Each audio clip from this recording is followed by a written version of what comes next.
Jaga sinyala la muda se muda ambila. Pago sinyala lo warambi.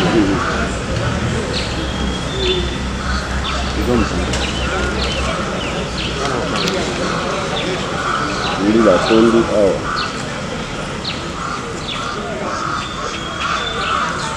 Jipi ya la polisi kote. Bajipi. Obata mga. Abopa kaji.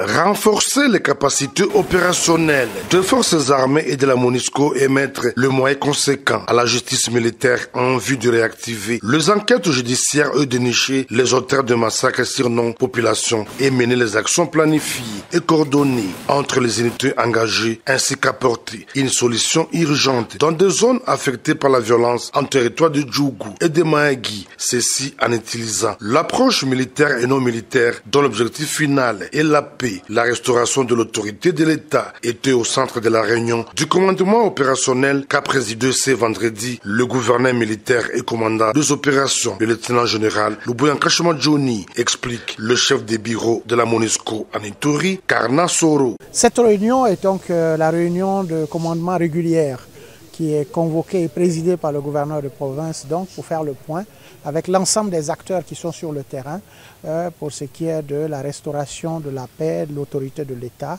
et aussi de la lutte contre l'impunité, la neutralisation des groupes armés, que ce soit par les moyens militaires ou par les moyens non militaires. Donc cette réunion a permis de faire le tour et de faire le point sur ce que nous faisons et aussi aux différents commandants d'unité de faire le point sur ce qu'ils envisagent dans le futur. Dans ce cadre-là, nous avons eu aujourd'hui l'honneur de présenter le général de brigade Salaheddin Ahmed qui vient d'arriver et qui vient de prendre le commandement du secteur nord des forces donc, de la MONUSCO et qui sera basé donc à Bunia et qui va coordonner l'ensemble des activités des forces de la MONUSCO en articulation avec les FARDC. Signalons que d'autres mesures supplémentaires ont été mises en place pour la sécurisation sur la RN27 ainsi que le site de déplacés d'Euro et de Plaine Savo, a dit le commandant des opérations militaires à Ituri, le lieutenant général Luboyanka Johnny. Tous les leaders de camps des sites de déplacés sont appelés à la vigilance et d'alerter tout mouvement suspect. Journée ville morte. Les activités ont été à moitié paralysées au centre-ville de Bunia. Le mot d'ordre de la société civile n'a pas été respecté à 100%. Si les activités ont été timides au marché central de Bunia, à Yambiaya et dans le reste de la ville, par contre, les activités ont tourné normalement.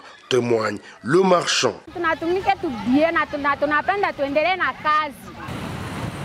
Au centre-ville de Bunia, les responsables des boutiques et de banquiers déclarent n'avoir pas ouvert leurs portes par peur de pillage, mais aussi suite à la présence des militaires déployés dans des coins chauds de la ville. Pour nombreux habitants de Bunia, cette initiative de cette structure citoyenne est inopportune et décide de reprendre les activités comme d'habitude.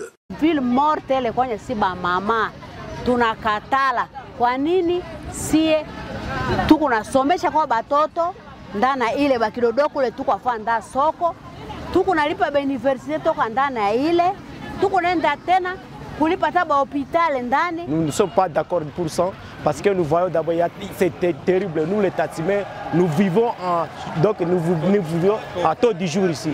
Alors nous ne sommes pas d'accord, nous voulons seulement la sécurité dans la ville de Bunia, même en général à Ituri. Si batasimene ya parking ana flamme atu furahia mambo jua waja Ituri hapa. Mais ville morte ile solution haiko solution ko leta leta solution jua vite ile ishe. Kwa leo tunaishi kuvila bila kazi. Hatukufurahia kwa kitu ile. C'est dans ce cadre que le gouverneur militaire, le lieutenant général Luboyanka Johnny, a convoqué une réunion extraordinaire du comité provincial de sécurité avec la participation de la FEC, le transporteur, ainsi que le pétrolier. Ces derniers ont encouragé les commerçants et la population à reprendre leurs activités, car la décision de la coordination de cette structure n'engage pas tout le monde, donc place au travail, comme à l'accoutumée.